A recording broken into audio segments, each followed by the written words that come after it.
In this video, I'm going to show you how you can update Kimi app. By updating your Kimi app, you'll be able to get the latest features that comes with this AI app. You'll also be able to fix any issues or errors that might be associated with your Kimi AI app. If this video helps, please like and subscribe to this channel. Alright, to update this app, you need to look for this app either through Google Play Store if you're on Android or App Store if you're on iPhone.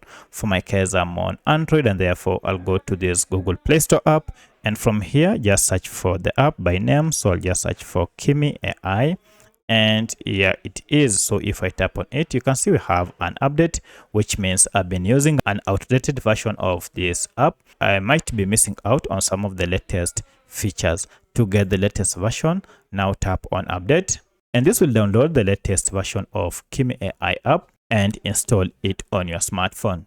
Once the app is installed, now you can proceed and open it from here, or go to your apps to open it and start using your Kimi AI app. So that's how you can get the latest version of Kimi AI app. If you have any other question, kindly let me know in the comment section. Otherwise, thanks for watching and let's meet in the next video.